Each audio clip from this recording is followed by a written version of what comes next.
And welcome back, everyone. This is the X Zone. I am Rob McConnell, coming to you from our broadcast center and studios in Hamilton, Ontario, Canada.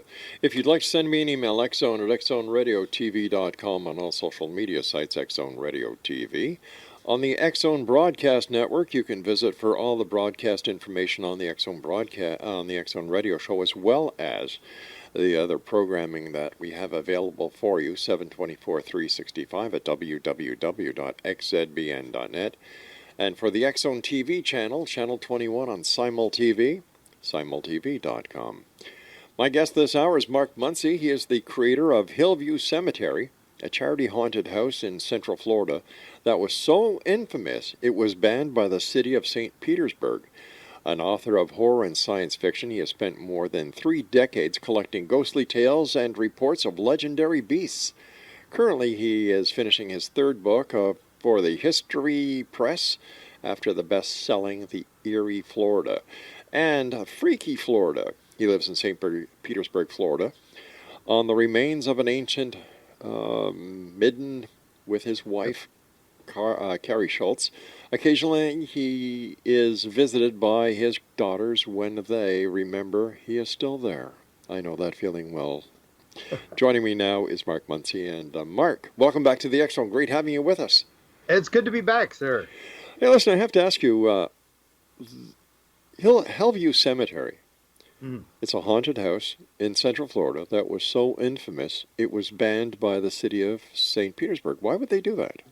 Well, we were kind of a victim of our own success. It was a charity haunt. It was in my backyard, basically. We turned a couple thousand square feet into a huge, sprawling haunted house. Never actually went in my home. It was always just around it, although nobody knew that because we built it, looked like indoors. People loved it. And we had thousands of people every year. So when you have a few thousand people going through your backyard, the city's usually pretty lenient about it since it was for charity. But we got a new mayor, and, things changed. Politics. Exactly. Well, are you still doing it? A charity's a pretty good reason to do something. We haven't in a couple years. We've been kind of waiting on the administration to change. We're hopeful. We're hopeful that might happen. But we are looking at other possible locations. So, where does your interest? It might rise again. Well, we hope it will. Where did your interest in the paranormal come from, Mark?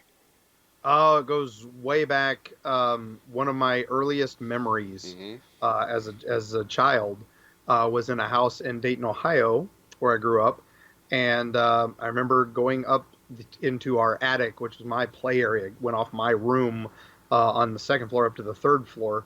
And when I walked into the attic, there was a dark shape in the middle of the room, and it looked up at me with red eyes, and that is my earliest memory. And because of that, I've always kind of been drawn to the dark and unusual. Tried to figure out what it was. Still, theories about it to this day. So, what is your most favorite aspect of the paranormal that seems to draw you closer than any other? We love ghost stories. I love the stories behind it all. I've been a big fan of ghost stories for forever, but I've got to say more recently, I love the history and legends of cryptids and how they have evolved over the years. And that's, basically what my books have been about. Is they primarily focus on cryptids with a few ghost stories here and there. Because there's such fascinating stories and so many amazing tales. So tell me, what is the oddest cryptid that you've done research on? Well, I would say in Freaky, Florida, we got to talk about a character. We were researching skunk apes in the first book. Yeah. Which is Florida's Sasquatch. Poorly named because he smells bad. But, Florida loves to name things. That's just what they do. And there's one in particular. We got a sea monster. He's pink, so we call him Pinky. Nothing really creative here in Florida. But there's this one in just south of Jacksonville that goes back to the 1800s. And it's this kind of goofy looking Sasquatch. He's kind of got like a pot belly. He pants a lot. His tongue's always sticking out. He's about 9 or 10 feet tall, and he carries a lantern with him. And he has he was in the town of Barden, and he has the unfortunate name of the Barden Booger, which, so we Oh. researched him, and we've got, sightings, like I said, going back hundreds of years. There was a flap in the 70s around In Search of Time, when Bigfoot was huge. Right. I mean, they had a Barden Booger festival. They had the Barden Booger Boogie, a song that came out about him. You love all that stuff, but yeah, we've learned a lot about him. He's a kind of a cool skunk ape. But I'd say the most oddest cryptid that we didn't even realize was something we were going to be able to research was a story out of the 1920s, or I'm sorry, 1930s. There was a hurricane in South Florida near Punta Gorda. And they had the phenomena we had a year or so ago with Irma, when all the water washed out of Tampa Bay. All the water washed away from the shore, and these people were starving because of the Great Depression. So families ran out and started grabbing crabs and food, for a lifetime here. Sure. And this one family sees a pirate chest. So they rush out to this pirate chest thinking, oh, it's gold. We're going to save our family. Mm-hmm.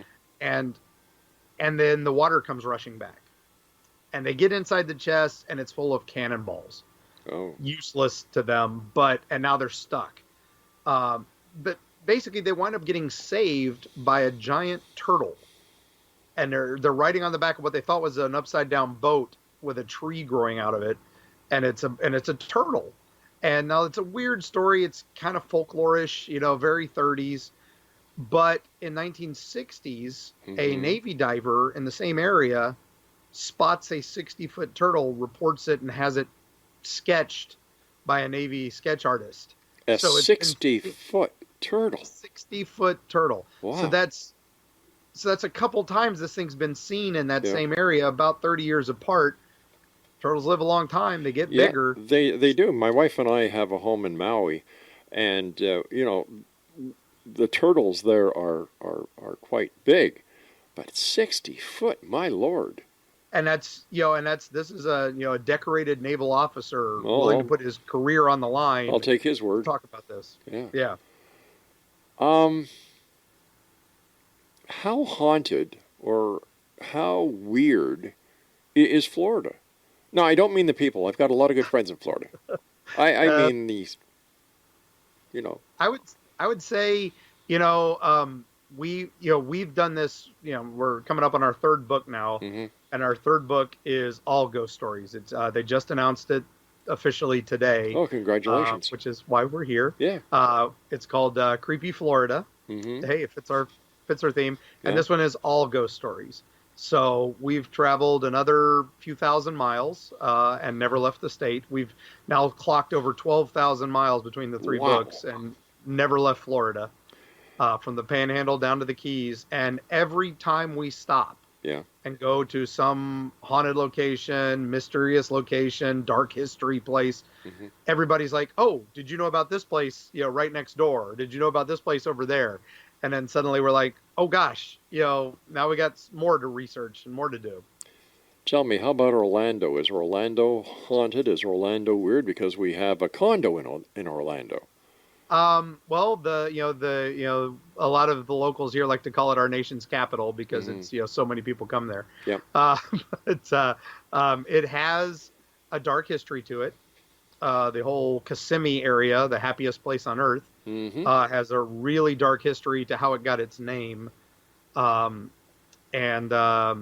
it's, through the Seminole Wars and the Indian Removal Act, where basically if you homesteaded in an area, you could chase the Indians off your land and claim it.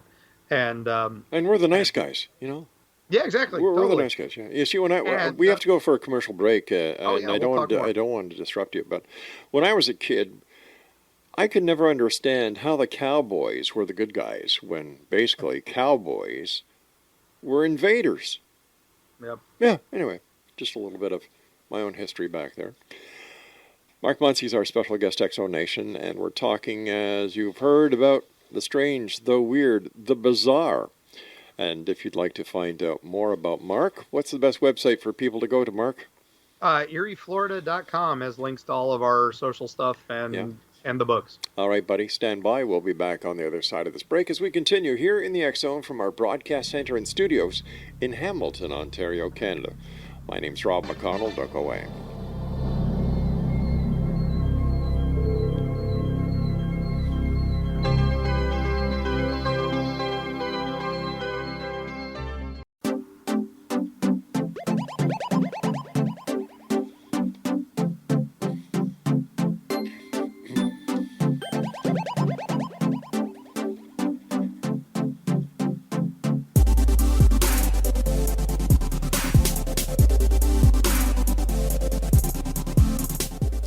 Welcome back, everyone. Mark MUNCY is our special guest. His website is www.eerieflorida.com. Now, Mark, before we went to the commercial break, I was just asking you how haunted Orlando is, and during the breaks, I was talking to you about the different tourist attractions there, and I was surprised when you told me that there are, some of these attractions are actually haunted. Oh yeah, it's well known. Disney has a few ghosts. One in particular, they have a ghost in the Pirates of the Caribbean ride that they have to talk to every morning. They have to welcome, greet him. He has rules that they have to follow. You have to greet him every morning. You have to say goodbye to him every night. And if you don't treat him right, the ride doesn't work well that day. And all the employees know this. It's just a ritual that they have to go through every day to deal with the ghosts at the Pirates of the Caribbean. He even has a door kind of near where the dog is. At the end, there's this one little tech door, and when that door is open, that usually means he's out and about, and that's when they know something's wrong. But there's a recent ghost at the Haunted Mansion. I think a kid was, been spotted there. There's ghostly kids who ride the Spaceship Earth over there a lot. No one really knows their story. We have our books are at a shop in Universal Islands of Adventure called the Shop of Wonders, and it's on the Lost Continent Island. And so we've been recently talking to Universal employees, and they've told us of a few ghost stories. Now, one of the things I know the Harry Potter fans love going to the Harry Potter world. In the Nocturne Alley area, they have a bookshop that's one of Bergen and Bert's, I think, is the occult bookshop. It's like the dark guy, the evil wizard's bookshop. And they actually filled that place with haunted artifacts that they bought to try to just make it authentic. And the problem is they think they've actually brought in some ghosts. They refer to one called the Sulphur Man, who hangs out over by the fake chimney. Now, it's a fake chimney, but you will smell sulfur when this guy's around, and you'll hear, just whispers. And that's not part of the attraction. That's actually just something weird that started going on there that employees have been noticing. Wow. So why do these ghosts, I can understand somebody going to a flea market or an antique auction, buying antiques and artifacts that are haunted, bringing them home without knowing. But why do other ghosts actually remain in places? For example, the ghost of the pirate or the ghost in the pirate cell. Why do ghosts stick around? Is it that they love the attention? We have a couple theories. Since we were writing Creepy Florida, we went to a lot of parapsychologists. We went to folklorists. We've talked to Indian shamans, right. And we've talked to everybody to get different theories. And we almost like to think that it's kind of like Close Encounters, where there's different levels of ghosts. Sure. Different levels of alien encounters. There's different levels of ghosts. And like a level 1 is what they kind of refer to as the stone tape. Those are the ones that are just recordings in the walls. They replay the same incident over and over and over again. Don't really have any rhyme or reason to them. Then there's the next level, which are able to communicate and able to do make noises. And then you've got like poltergeist style that don't seem to make any rhyme or reason but throw stuff around and just kind of playful ghosts. And then you've got kind of the more negative energy things. and and it just goes on and on from there. We like to refer to them not supernatural, but preternatural stuff we don't understand yet. That hopefully someday people can study it and figure it out. Hmm. Why do you think that there is not as much hardcore scientific investigations being conducted on ghosts and other aspects of the paranormal, with I so many people involved in the industry these days, as well as the increased number of sightings and cases reported to not only paranormal investigators but parapsychologists? Exactly. That's one of the we were on a recent ghost tour Hmm. of ghost hunt with Memento Mori Paranormal down here. They got us into a famous house down here called the May Stringer House, Okay. which is people come from all over the world to hunt in this ghost house. Numerous ghosts in there, an infamous one called Mr. Nasty in the attic, and a bunch of other unusual ghosts. Um, and we were able to go on this ghost hunt, and it is the first time for Carrie, my lovely wife and illustrator. It was her first ghost hunt. As much as we've done all these other things, she's never done that. And it was just fascinating. They've got all the equipment. They've got all these things.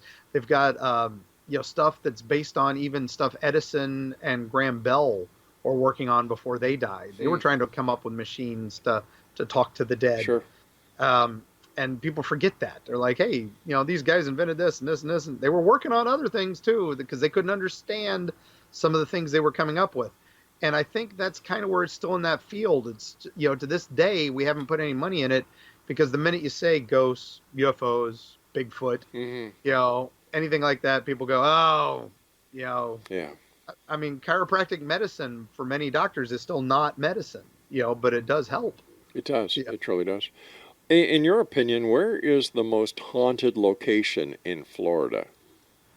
I will say the May Stringer house definitely is up there. If not the most haunted house, it's at the top. The Riddle House down in Port St. Lucie gives it a run Hmm. for its money. That's an infamous house that was a home for a caretaker for a funeral for a cemetery, and that place has numerous ghosts. Uh, but I would say if any place it's still going on, that they're still investigating the place is the Dozier School for Boys that I think we talked about back Yes, we did. Yeah. when I was on last time, back when we were talking about Eerie, Florida.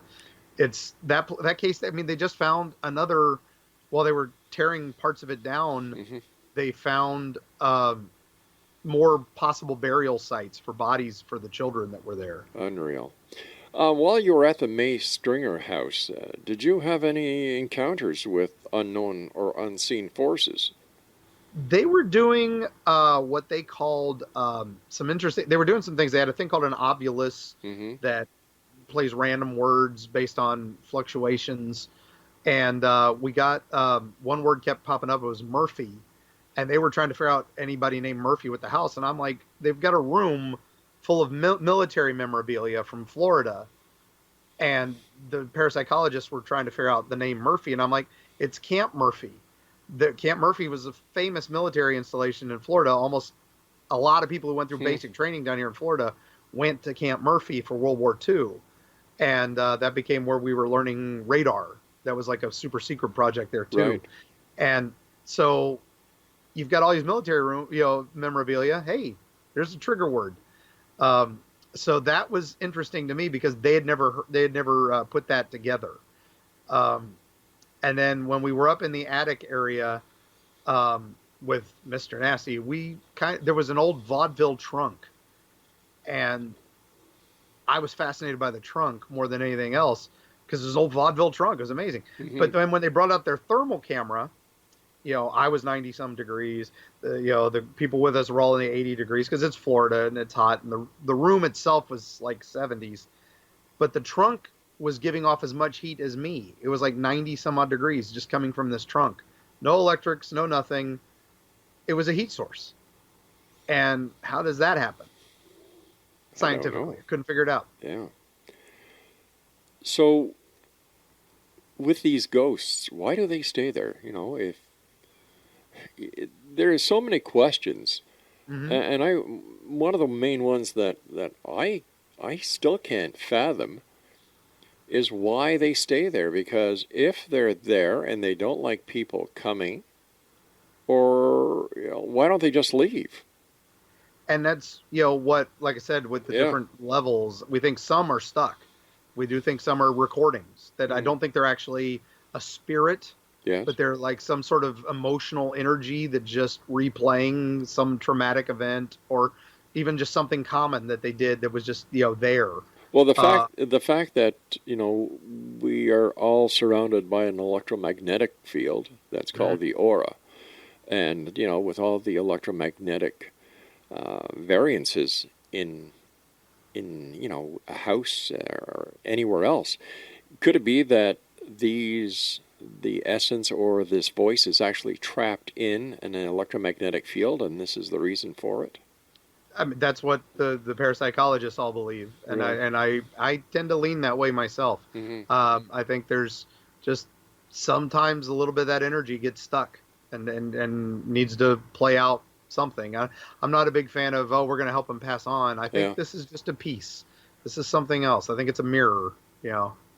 All right, stand by, Mark. You and I have to take our break at the bottom of the hour for the news, and Exonation Mark MUNCY is our very special guest this hour.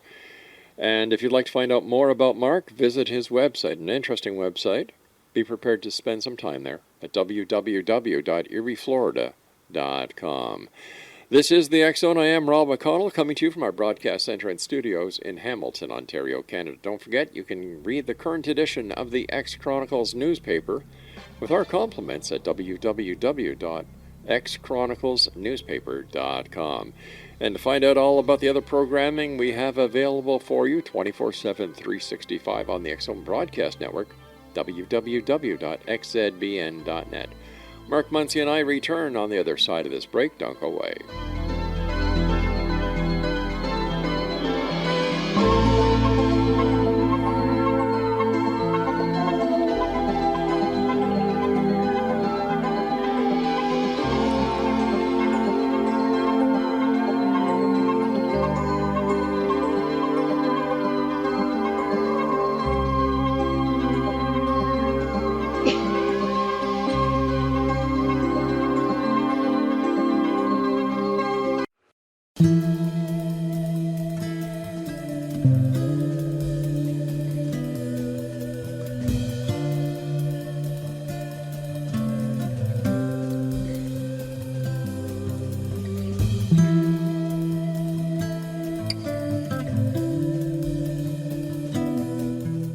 Welcome back to the X Zone. I am Rob McConnell, and for those of you who are watching us on the X Zone TV channel, we are now proud to say we are broadcasting in full 4K and ultra high.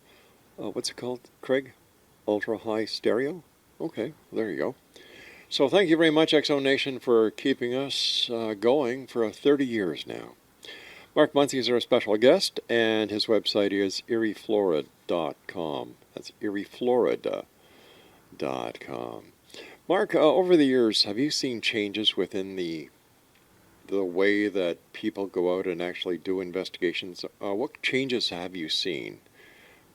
Well, a lot of it's for the paranormal guy, for the ghost hunters, it's the equipment. They keep getting new and new devices that try to make their jobs easier for detecting magnetic fields and thermal fluctuations. There's even attachments for phones that have infrared cameras on them now and stuff like that, which is pretty amazing. Although it's kind of fun, we're running around with camcorders from the 1990s, just because they tend to, be more, just easy to use at the time, especially if you have power fluctuations, which are common with these things. As for the UFO investigators, it's always interesting to talk to them because they now have access to global cameras, so they can follow, sightings through webcams. And that was something I'd never thought of. It's like, or dashboard cameras. Yeah. And then, for the skunk ape hunters and the cryptid hunters, they've got, satellite imagery. They've got much more highly detailed maps. GPS alone makes all the difference when you're out in places like the Ocala National Forest or the Green Swamp. There were areas of that were completely inaccessible a few years ago, now have basically maps to them. I still wouldn't want to go out there, from now till November just because of bugs and heat. But but you can go there a few times a year. Speaking about UFOs, are there a lot of UFOs sighted in the Florida area? Quite a few, actually. Miami's had its fair share. The most famous, of course, were Gulf Breeze Hmm. up in the Panhandle, and that's still going on to this day. I know the famous Ed Waters case got kind of debunked when he moved out of his house, and people found the models in his attic, and then they've done some digital work on his old photos and realized he just did a lot of double negative, double exposure stuff, which is kind of sad. But that doesn't there were hundreds of other sightings, and there's still sightings to this day of weird stuff up there. Now, it's Eglin Air Force Base is right there, and the Pensacola Naval Base is Hmm. right there.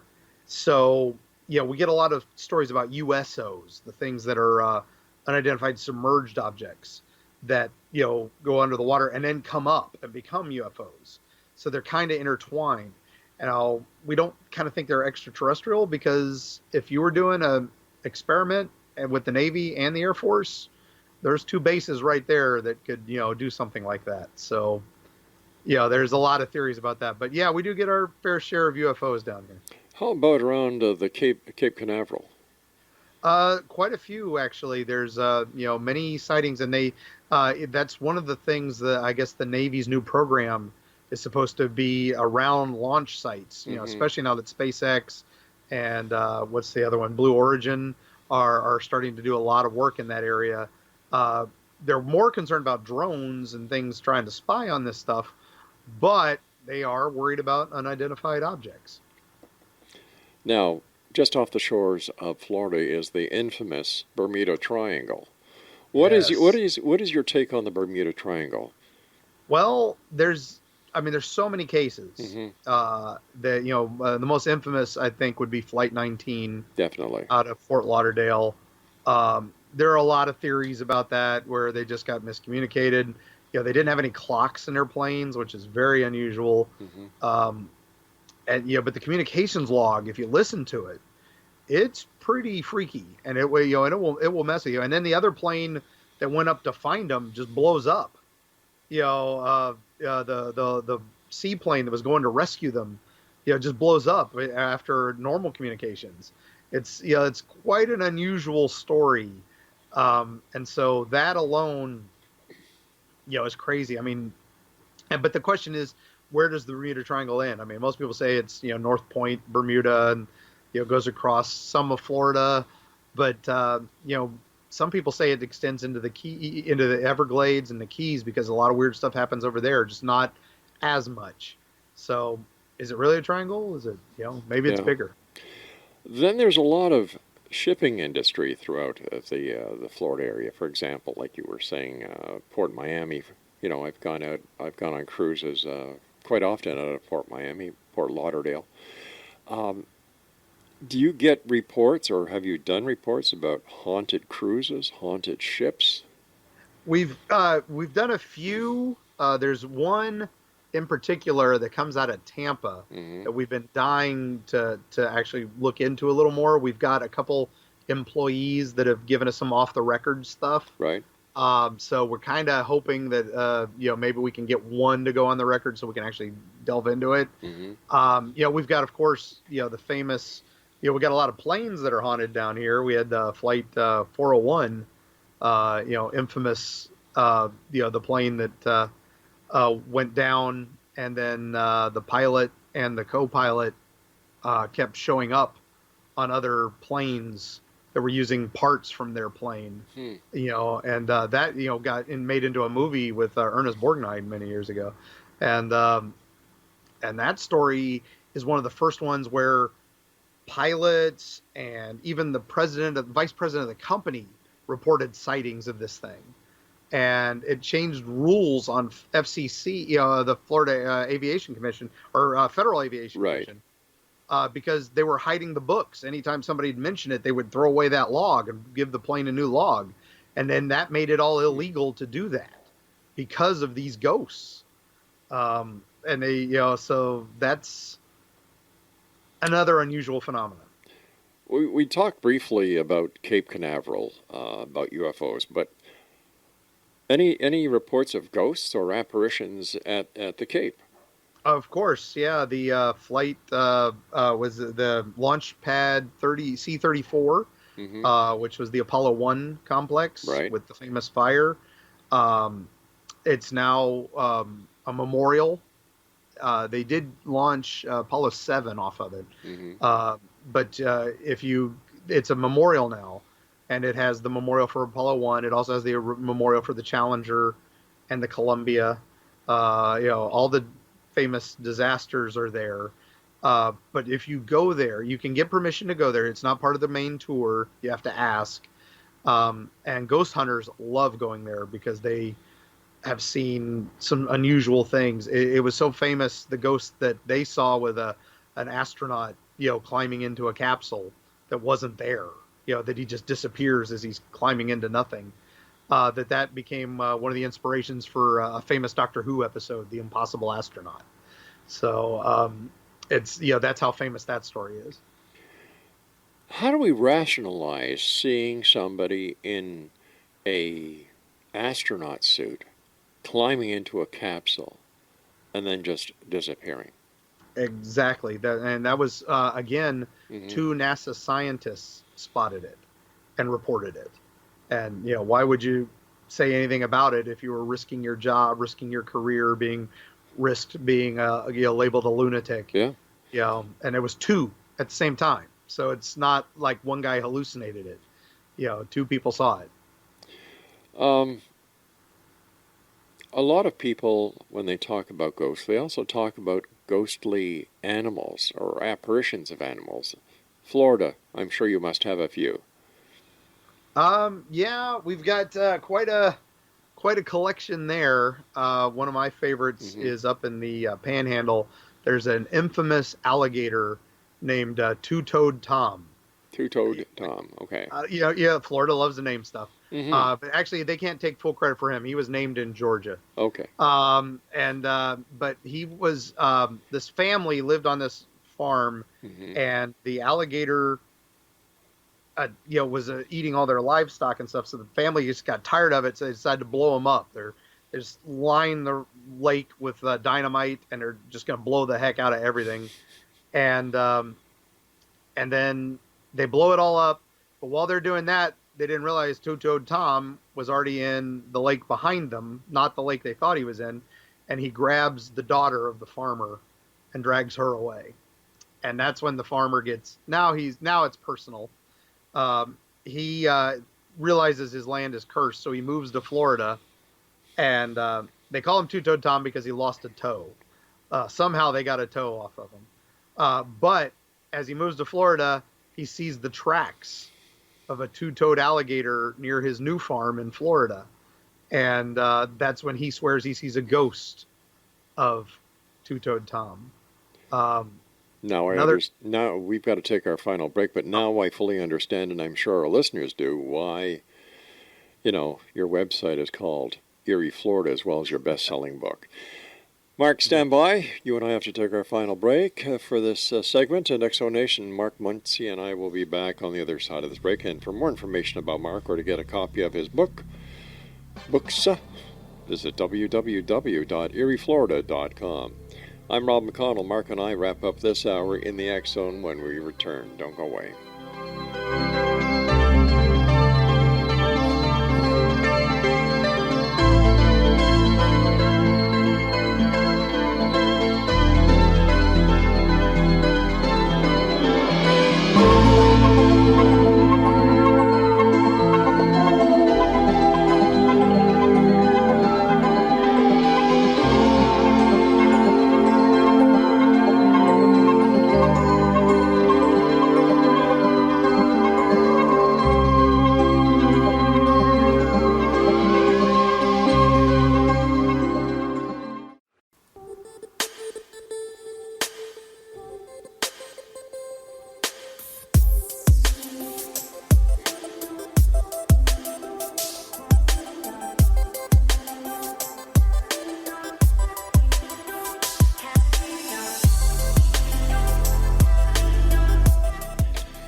Explanation, Mark Muncy is our special guest this hour, www.eerieflorida.com.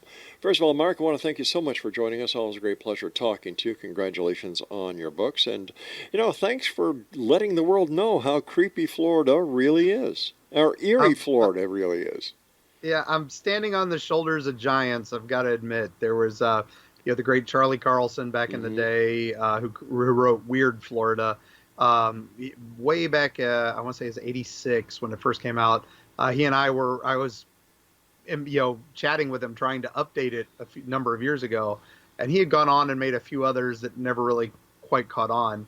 But he passed away while we were first starting Eerie, Florida. Oh, no. So, we carried on without him. But there's been so many investigators and so many storytellers who've done all this before me.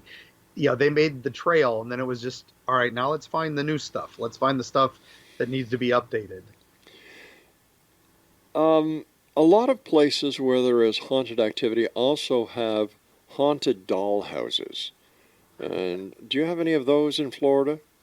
Florida has his most famous resident, or most infamous resident, maybe, down in Key West. We have the wonderful Robert the Haunted Doll, which many people are familiar with. The inspiration for Chucky, that's coming back to theaters. Yeah.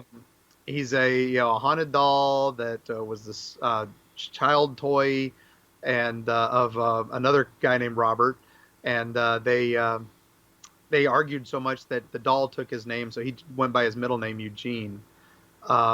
The doll scared away the servants, scared away the people who lived there, went on its own for a while and still gained even more reputation. Is now in the Fort East Martello Museum, and there are rules when you visit Robert. You have to be nice to Robert. You can't take pictures of Robert without his permission, or bad things will happen. Wait a sec. How do you get permission out of a doll that's haunted to take the picture? Well, the story goes that you just know. If you try to take a picture without his permission, something usually happens, and then the curse happens. And there's a wall behind him that's digitized now. They used to have it just pinned with letters, but now they digitize it after a few hurricanes have wiped out the letters. Robert's fine. He survives these hurricanes. But the letters are apology letters to Robert saying, "Dear Robert, we're sorry. We took your picture and didn't mean to, and please remove your curse." My favorite was this one guy said, "Dear Sir Robert," I like to call him Sir, "I'm sorry I called your leather face stupid. Leather is actually nice for a face. Please remove your curse. We get the message.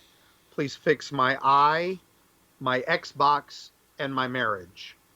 And I loved he put them in that order. I thought that was kind of appropriate. That museum is just amazing. Did Robert really fix up the eye box, his eye, and his marriage? I have no idea. That was just the letter that was there. We do know 2 former presidents wrote Robert, but they just won't tell us who. Did you go and see the doll? Oh yeah, we've been several times. Robert's very pleasant. We have a mini Robert that's made by the same company that made the original Robert. I know there's legends that Robert was made by a voodoo priestess and all that. No, Robert was a toy. It was just an expensive toy. He was the My Buddy doll of his day, and but the same company makes little miniature Roberts that they make 1,000 a year, and the museum was kind enough to let us have one, and we take him around on our tours. So did you ask permission to get a photo? Oh, always, and we tell everybody to do that to mini Robert too, because we've had some people who've done some crazy things. They're like, "Oh, I'll take a picture with your little Robert," and then I'm like, "Make sure you ask permission." And this one lady's like, "Ah, it'll be fine," and then her phone, the screen just went, cracked right across the screen, and we all just went, "What?" And then my editor, Elizabeth Abbott, she goes, "I'm out. I'm not staying in the same room with that doll anymore. It has to go to another room." How did you know Robert was giving you permission to take the photograph? I have to ask. In our, we always ask. Yeah. And what was funny was in our books, the 2 pictures we have of Robert have special captions that do say permitted, printed with the permission of Robert the doll. We got that from the museum. They told us to do that. And so, hey, we don't poke the bear. We follow the rules. I don't blame you at all. I heard something about a fake count and his corpse bride from Oh, Florida. it's the Elena de Milios was this wonderful Spanish lady who was very ill of Hmm. tuberculosis and down in Key West. She was being taken care of by this count, Count von Kassel. He was a German count. This is right after World War II, and he's trying to help her. He's trying to cure her. He's going to use his genius to cure her. Said he was a submarine commander. He's an electrician. He was working as a radiologist in this hospital. The problem is, none of that was true. His real name was Karl Tanzler, and he was from Germany, but he was also from Zephyr Hills and had a wife and kids up there. But he had fallen in love with this girl down in Key West that came into the hospital. He had made this whole identity up for himself. And when she died, he offered to the family, he's like, I was in love with her. I'm going to protect her. I will put her in a crypt and we will keep her forever. And the family was just happy to have somebody doing this. Otherwise, she would have been in a pauper's grave. Right. What they didn't realize is he kept the key and he would visit her. And he installed a phone into her crypt so that he could call her at night. And eventually he stopped visiting and the family realized something was up and they went to visit him. And he's like, "Oh, you're perfectly timed. Elena's over here ready for dinner." And they come in and he had her covered in perfume and wax. He'd kind of wrapped her up, filled her with wires and stuffing, so that they made it. They had been living as man and wife for 9 years, even though she was dead. And when the police came, Okay. they arrested him. Yeah, of course. But Key West, being Key West, a wacky town that it is, the statute of limitations was only 7 years, so he got to go free. But they displayed the bride for another funeral. She became pretty famous. Eventually, poor Carl died way back up in Zephyr Hills, where he had made a duplicate of her with a new death mask that he had carved from the initial one that he had made out of paper mache. And that one is on display in the same museum that houses Robert the Doll down in Key West, Fort East Martello Museum. That is creepy. That is also very sick. Yes. Yeah. He went on to become a famous writer. He wrote for Strange Tales and Amazing Fantasy and fictions and stuff like that. Yeah. And all of them involved like love from beyond the grave and stuff like that. I think if women actually went to bat for this guy, saying, "Oh, he loved them" and all this. I think if they knew that he had a wife and kids that he'd abandoned, or the fact that he had made it so that he could be man and wife with this corpse, I don't think they would have been on his side as much as they were then. Well, I guess you didn't have to worry about her going out shopping, spending all his money, or running up the credit cards. Definitely not. Oh my gosh. So what are you up to next, Mark? What is your next endeavor? Well, we've got the third book coming out in September, Creepy Florida, which we're wrapping up now. Carrie's done some amazing illustrations for that one as well. But and this one has more pictures than any of our others because it's got 90 some odd photos with a color insert, 16-page color insert in this one. So it's a true travel guide to the most haunted places in Florida. And then while we're working on that, we're working on another secret project in the future that I can't say too much about, other than it involves a little further out than Florida. We're going to be traveling a little further this time, and then on top of that, we're doing our convention tour this summer. We're at MegaCon in Orlando, which is basically almost as big as San Diego. It's huge. We'll be at Spooky Empire in the fall, which is like the dark side of Comic-Con. It's all horror and such. And then we hit a lot of other places. EerieFlorida.com's got all of our appearances. Quickly, I've got about a minute left, Mark. What can you tell me about Judge Stickney? Judge Stickney, St. Augustine, famous ghost story, Huguenot Cemetery. They dug him up because they were going to move him to Washington State. His family wanted him back up in Washington, D.C., and when they dug him up, these two drunks came by and saw he had gold teeth, so they stole his teeth. They ran and punched out the mouth of the body and stole the teeth. And now his ghost is still seen in Huguenot Cemetery looking for his teeth with his old stovetop pipe. People think they see the ghost of Abraham Lincoln. It's this guy looking for his teeth because he wore the same hat. Unbelievable. First of all, Mark, I want to thank you once again for coming on the show. Always a great pleasure. Let us know when your new book is available. We'll get you back on. And just keep up the great work and keep us in the loop. Always, always. So see you on the other side. Hopefully not for a long time. Oh, you mean the other side. Yeah, gotcha. I thought you meant the other side of the veil, life, death, and everything else. All right, Mark MUNCY has been my special guest this hour, www.eerieflorida.com. And after this bit of time we've spent with Mark, I'm going to have to see if my wife is interested in selling our home in Orlando. Somehow, I don't think so, but I'll give it a try. Once again, his website, www.eerieflorida.com. I'll be back on the other side as we continue here in the X Zone with some of our stations and other networks. If not, and you're leaving us, always remember to keep your eyes to the sky and your heart to the light. For the X Zone Radio TV show and the X Zone Broadcast Network, I am Rob McConnell.